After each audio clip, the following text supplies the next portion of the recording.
These 10 horror films have terrible names. Let's fix them. Number 1, Child's Play. This is a pretty scary movie about a killer doll with a very misleading name. The name Child's Play makes this movie sound like it's a kid's movie, and this movie is definitely not for kids. So I think a more fitting title for this one would be Adult Play. After all, you gotta know what kind of movie you're getting into, right? Number 2, Alien vs. Predator. This is a horror/science fiction film that has two creatures battling it out on planet Earth and turning humans into mincemeat in the process. The problem is that both of these creatures are not from this planet. Hence, by definition, they are both aliens, and the title makes no sense. So I think a more accurate title for this movie would be This Alien versus That Alien. Number 3, Friday the 13th. This one I totally don't get because Friday is everybody's favorite day of the week, and they want you to see a movie where everybody is brutally murdered on your favorite day of the week? No thanks. So I think a much better title would be A Case of the Mondays. Number 4, Scream. Horrible title. Have you ever met anybody that likes screaming? No one likes screaming. In fact, based off the title, you'd probably think this whole movie is people screaming for 90 minutes, and that sounds very unpleasant. So instead, this movie should be called Please Use Your Inside Voice. Number 5, A Nightmare on Elm Street. This movie is mostly about this creepy guy Freddy who tries to kill kids in their dreams. It actually kind of sounds like what they do in that movie Inception. Anyway, Freddy is too childish of a name for a grown-ass serial killer, so to put a modern, updated spin on the title, I think a far superior name would be Fred the Inceptor. Number 6, Psycho. This is a truly outdated title, and I have not heard anybody refer to somebody with mental problems as a psycho for many, many years. Also, I've called my wife this before when she was mad at me, and she almost stabbed me. So let's change it to something that's a lot less offensive to people that are suffering from mental disorders. Let's make it Mental Illness Man. Just as scary and a lot more kind. Number 7, The Exorcist. This film is much more about this poor little girl that gets possessed by a demon soul than it is about the guy who saves her from the demon. And that scene where she spews green goop over everybody is pretty awesome. So I think a better title would be Split Pea Soup from the Soul. Number 8, Event Horizon. F this movie. I mean,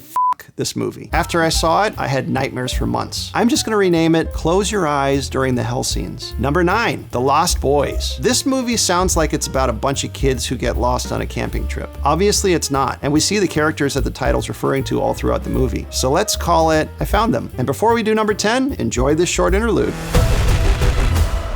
Number 10, The Notebook. When I first heard about this movie, I was pretty excited because I thought it was a school supply documentary. But after watching it years ago, I was truly horrified. So I would never want to see it again, unless somebody forced me to see it against my will. So let's just call this one my wife's next movie night choice. If you have a movie that you want me to rename, write it in the comments below. And remember, once you name a movie, it's forever. So do it right for the love of God.